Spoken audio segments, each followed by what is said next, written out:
Hello, everyone. How's it going? It's Mike Brock chatting with you from Los Angeles, California this afternoon. How's everyone doing out in the internet lands? I'm streaming live to you. Sorry, my desktop's all screwed up right now, and I'm distracting myself. We're live here in Los Angeles. We being me. Yeah, I wanted to just go live and share some of my thoughts on what's going on in the world live with you. Um, Working on like a pretty big piece today. I'm trying to get out. Hopefully, I get it out before dinner. Not sure if I will, but I'll try. Anyways, so look, I mean, so I want to just say some things. I want to acknowledge that different people are sort of in different places in terms of you know how they perceive the world, and the way we perceive the world is in many ways. I'm just as I'm talking here, I'm going to bring up the chat channel because I'll try to look at the chat for you guys. I know some of you guys comment, and I'll try to watch the chat. There we go. Now I can see the chat channel. Hey guys. Um, People are in different places.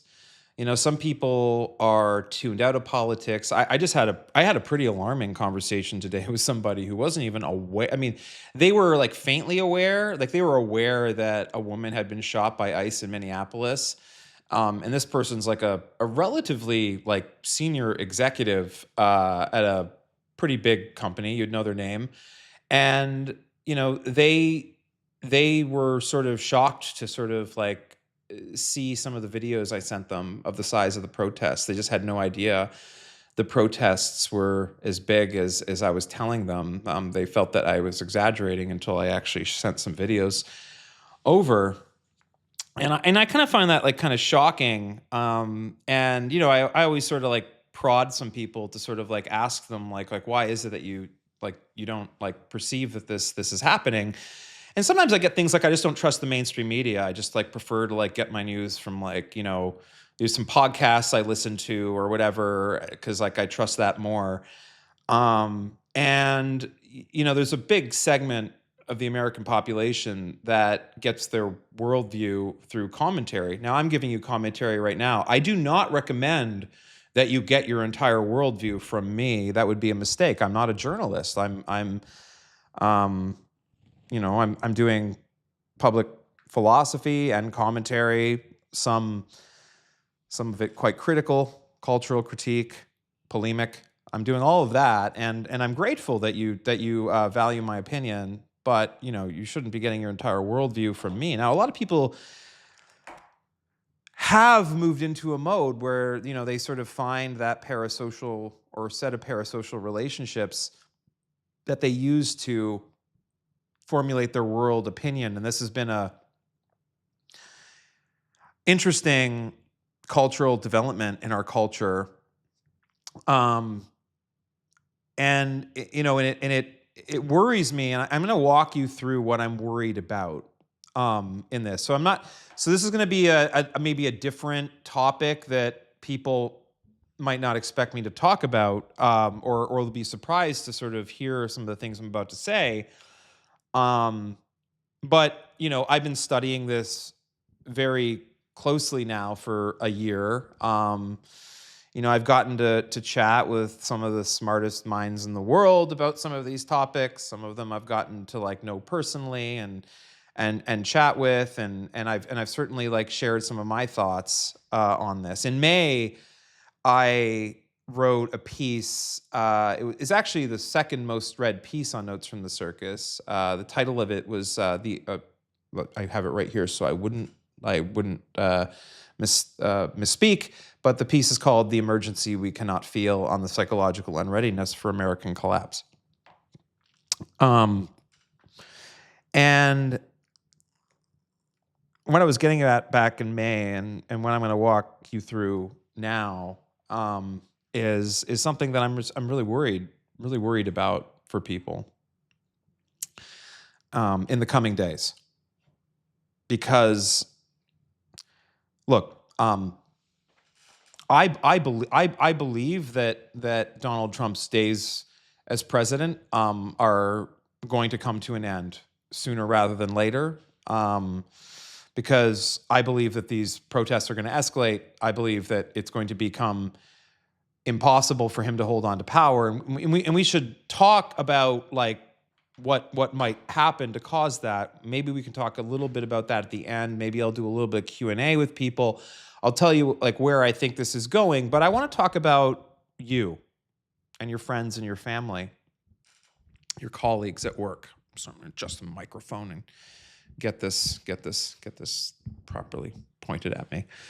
There we go. Being OCD.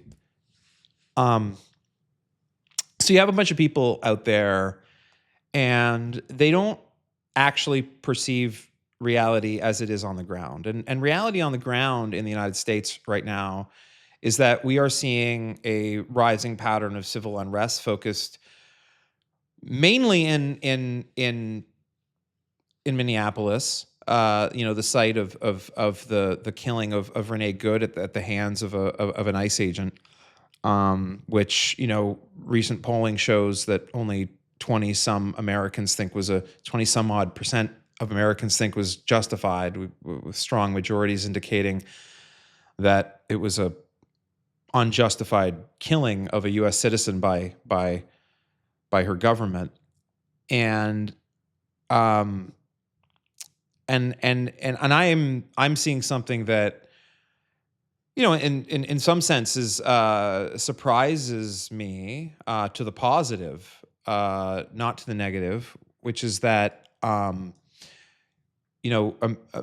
Americans, an American majority. I say this when I write it. This is a real phenomenon that has very clearly metastasized in sort of like the social in our sort of social epistemic political space. That's a really fancy way of saying that like there's a narrative thread now that exists in the public discourse. It cross-sects like a bunch of like different domains of dialogue, from Joe Rogan to like honestly like even now like increasingly at places like Fox News and even like some like mega influencers at the fringes are starting to ask questions. And that is a phase shift that is titanic. It's meaningful. And there's a lot of people that are listening to my voice right now that says that we've seen this story before. We saw COVID, Black Lives Matter. None of this did anything to bring down MAGA. And I get it, right? People have been, their hope has been dashed so many times that that this could be stopped, that they just think that like this is just all going to go away with the news cycle. But I have to tell you something. It's not going to go away with the news cycle, and this is actually a situation which is spiraling deeply out of control. It's going to continue to spiral out of control. It's going to get worse. Donald Trump, in fact, knows he's cornered. It's why he's starting to become more and more extreme, because he is a deranged narcissist. And we're heading towards some breaking point. I don't know what it is. I imagine people will get killed in one way or the other. Like people already have been killed, it turns out, over like dozens of Venezuelans have been killed. Renee Good was killed. I imagine there's more tragedy to come as a result of Donald Trump's insane captaincy of the Article 2 branch of the United States government. But like I said, I don't want to really focus on that. I just want to state that that's like what I think is the case. And I want to talk about you. and your friends and your family and your colleagues.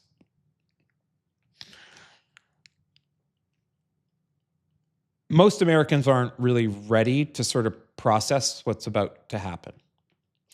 And what's about to happen is something that we haven't seen since, honestly, the Second World War, which is, a complete upending of the way power works in the world, in America and throughout the world.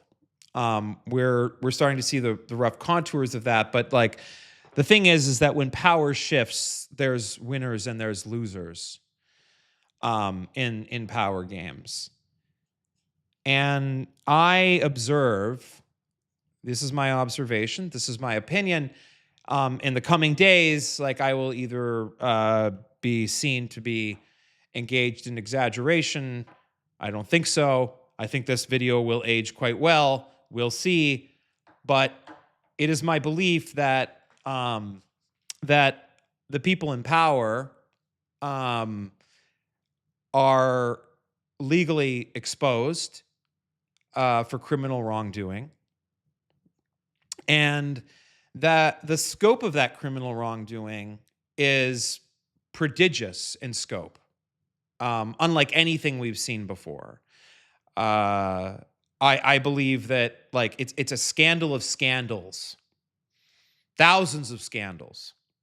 The amount of law breaking that's happening in the United States right now, among you know elite reprobates, uh, people like literally like rich, in some cases billionaires, engaging in Trump himself, it turns out, and his family, as well as other billionaires and other families, are taking advantage of the fact that the Department of Justice no longer prosecutes Donald Trump's friends, and the amount of financial crimes that are happening right under your nose right now, that are happening on crypto, that are happening on Bitcoin, that are moving through crypto exchanges. I mean, the things that we're going to discover like over the next like 2 to 5, 6 years as the investigations unfold, it's going to ruin lives. People are going to go to jail. And I got to tell you, I don't think the American public is going to be in a very merciful mood when it comes to sort of like the dispensation of justice. I think people are going to go to jail. And I think entire companies are going to be destroyed, entire reputations are going to be destroyed.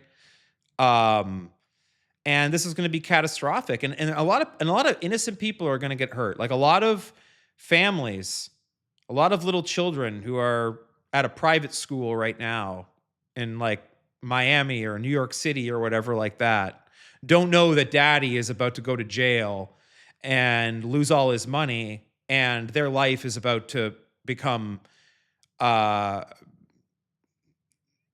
what it currently is, not the life of luxury that it currently is. And this is going to create a series of cascade effects of people who have been sort of chasing those dreams, chasing crypto dreams, chasing, grift opportunities. And that world is going to be pulled away from them as they come to realize that the jig is up in the most ultimate sense. And this is going to happen. And I know a lot of you don't believe me, and certainly those of you who are Trump supporters, MAGA supporters, ironically detached libertarians, maybe some of them agree that it's going to happen, and they're steeling themselves to make libertarian cases for, digital sovereignty and Bitcoin sovereignty and stuff as the criminal prosecutions start to come, and that will be really embarrassing for them to watch them try to do that, because I don't think the public will be very sympathetic to them as much as they think their natural rights theories and sort of like sovereign property derived from self-ownership or whatever bullshit they say to themselves, the metaphysics that they say to themselves to justify um, you know, their separation from law and consequence. That won't happen. I mean, you have a warm body in the real world, and we can arrest you, like, as a law abiding society, and we will. So now that might I so the re, so I mean I don't this isn't like Schadenfreude. I'm actually quite worried. I think tens of thousands, if not hundreds of thousands of Americans' lives, people that just like do not understand what they're caught up in. They don't understand what's paying the bills. A lot of like people that just have no idea what's coming are going to feel their whole world turn upside down in the coming days as this crisis unfolds. And I'm worried for some of them. Some of them may even take their own lives. Um, and if you feel like there's somebody in your life that wouldn't be able to handle the kind of thing that's happening, I think like, you need to start thinking about like being there for that person and just like kind of listening to them. Because we don't want anybody to take their own life. We don't want anybody to be pushed completely over the edge. We want to redeem people. We want people to apologize and say they're sorry for all the bad things they've done and rejoin us in society. But I'm telling you now, and I want to be brutally honest, that this is what's in store for all of us, and it's going to be hard for some of us to accept, and we're going to see a lot of crazy shit. Um, and I wanted to say that publicly. I would have felt guilty feeling this way and not like trying to put this message out there if I didn't say that. Um, so that's like my sort of like warning, no bullshit. So with that, I'm happy to open this to questions. I know that I'm streaming on X as well, but I can't see the X chat. I'm sorry. If you want to ask me a question, you'll have to jump over to the Substack live one and use the chat there, because that's the only chat that I'm monitoring. So if anybody in the Substack live chat has any questions for me, please put them in now, and I'll sort of try to respond to them as I see them. So I'll as with that said, and waiting for potential questions, here's some of my thoughts on like what I think is going to happen next. First things first. I believe that like this crisis that's unfolding in Greenland, and with our European allies, is creating immense pressures on a whole series of institutional structures in the United States, like national security apparatus, certainly the Pentagon, the Department of Defense.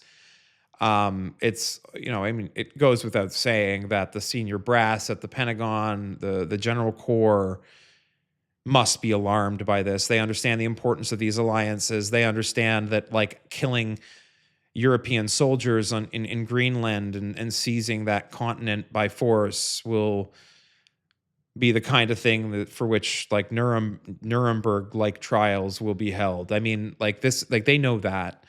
And yet like it appears that Donald Trump and those around him are prepared to order them to do that kind of thing. That's alarming. It makes one wonder like what these generals at the Pentagon are prepared to do in terms of like resign or other means to refuse to carry out. I mean, a treason.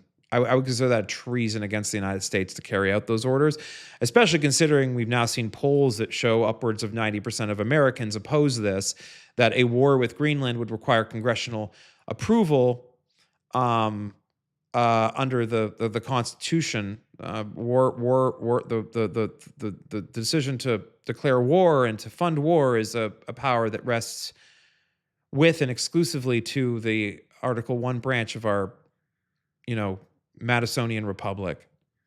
That this Congress has seen it fit to act supine and seek not to interfere with Donald Trump's ability to prosecute war by fiat is alarming. Particularly on the House side, I know that the Senate, some senators have been Republican senators have been a little bit more sane on this issue. Um, but I mean, you don't come back from this kind of crisis. This isn't a joke. Um, I mean, I talk to people in Europe. I've talked to people who I've done work in international human rights. I actually know politicians. I know some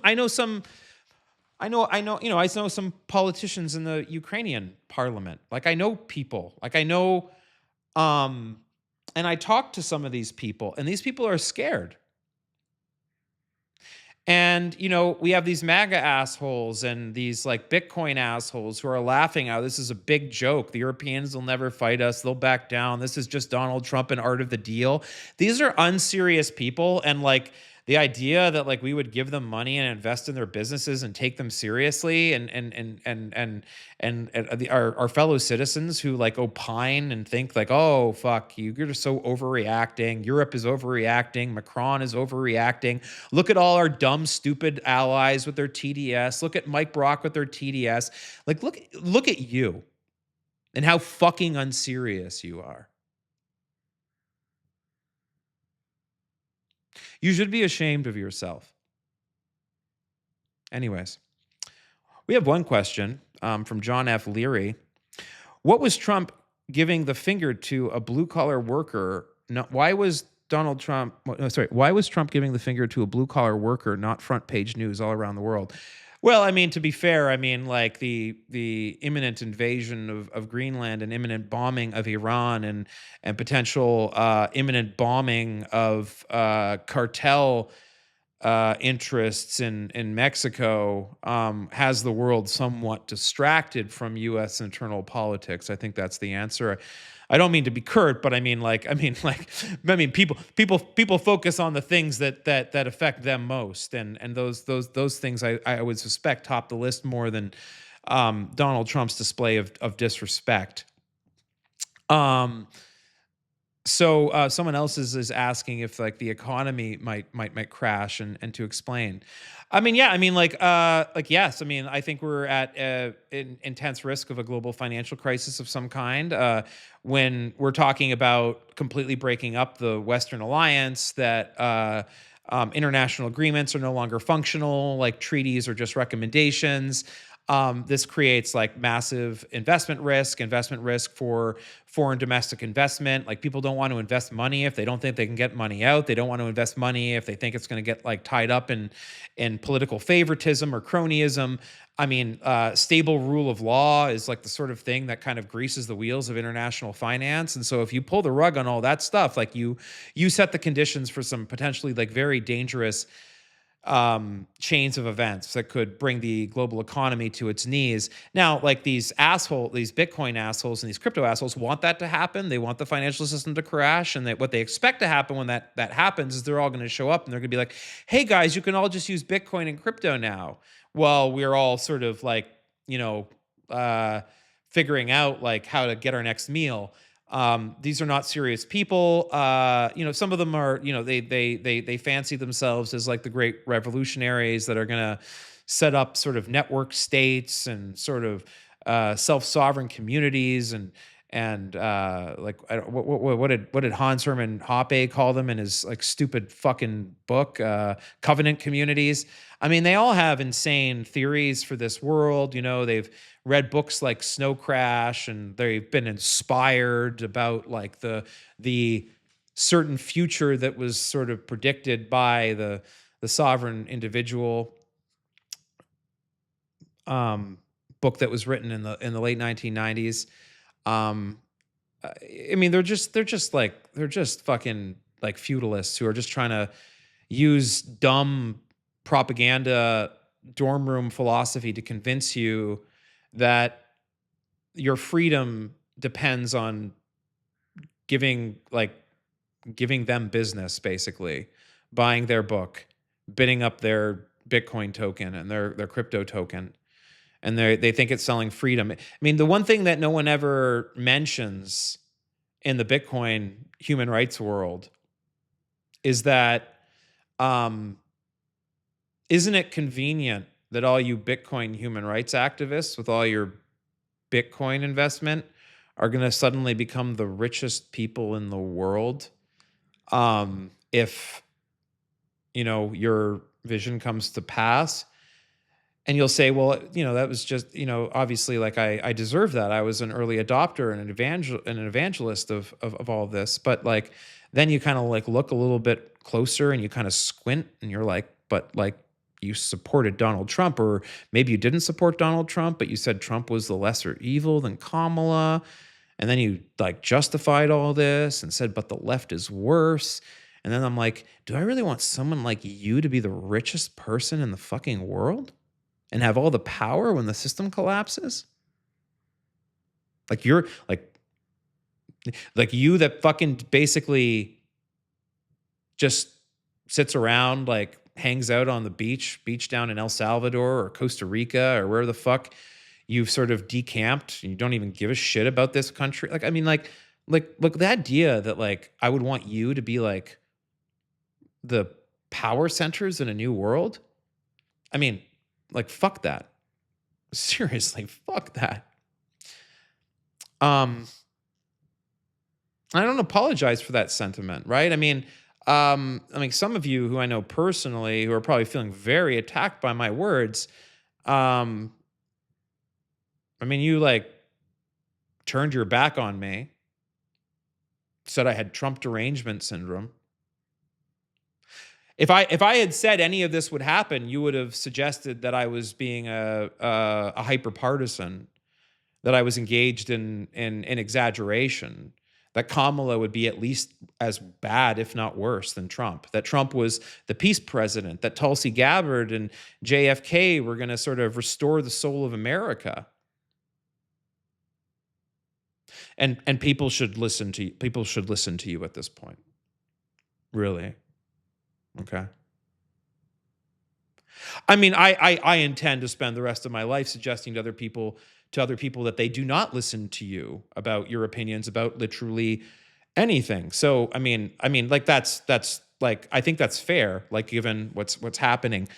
Um, so those are some of my thoughts. I'll look over to the chat room. I'm seeing some approbation from my chat room. I don't know if people have any other questions, but I just wanted to put that out there. Those thoughts, they're deeply felt. They're not like vicious. I'm still open, by the way, to any of my former friends who are watching this right now and think that I'm being a dick, that I'm not admitting how crazy the left was, how woke they were, and their gendered pronouns, and their cancel culture, and like their suppression of, like, alternative medical knowledge, ivermectin, hydroxychloroquine, and all the other stuff, and the censorship, and Hunter Biden's laptop, which, by the way, like, the information on it was real, but it does appear that when we look at the information, that like that laptop, while it contained real photos and emails from Hunter Biden, that's true. We'll admit that. Hunter Biden has admitted the information is true, but it does appear that the Russians may have hacked that information, put it onto a laptop, and then dropped it off at a store in Delaware. And you guys don't seem to think that matters, but anyway, I do. I think it matters but you guys think the greater crime was that Americans didn't like get the chance to decide to vote for Trump over Hunter Biden's emails, which don't prove anything. Why hasn't like I mean like you people who will sit there and say that you were right. You were right. Like there was just no choice. Trump was unfortunately just the best option. No, he was the best option for you because you were worried that Kamala would regulate you. You were mad at Lena Khan at the FTC. It was about your fucking pocketbook. That's what it was about. It was about your money. You're greedy. And you chose greed, and you turned your back on the American people. And now the American people are being gunned down in the streets by the man that you said was the lesser evil, who was the peace president, who didn't start any wars. He's for all of Donald Trump's craziness, he doesn't believe in war. You told me this. You told me I was delusional for not knowing this. And honestly, like I mean, if you want to apologize to me, any of my former friends, for writing me off as delusional, like I said, it's welcome. You could also sign my petition, which calls for the impeachment and removal of Donald Trump and the entire senior cabinet, which I think is appropriate. I think it's appropriate, right? Like given what's happened. I mean, we don't have to go through all the crimes. Let's just look at the most recent one. They killed Renee Good and then called her a domestic terrorist and lied about it. And now they're making up a lie that this officer had traumatic internal bleeding. We all saw the video. There's no way that's possible. They're lying to us. This is impeachable. This is insane. And you said that's the lesser evil. Well, I disagree. I happen to disagree, and I'm sorry if you feel like I'm being harsh. You think I'm grandstanding. You think this is narcissism. You think this is about me. I don't give a shit. This has been terrible for my career. I mean, recruiters stopped talking to me. So anyways, that's my thoughts at this time. And we'll do more of these Substack lives as things develop. These were some of the thoughts that I had today, and I just wanted to let you know how I feel. And I am mad and disappointed at some of you. I'm sorry to say, and so, I mean, with that, I hope that you think about what I've said, and my former friends have my number, and I await your apology. Thanks, everybody.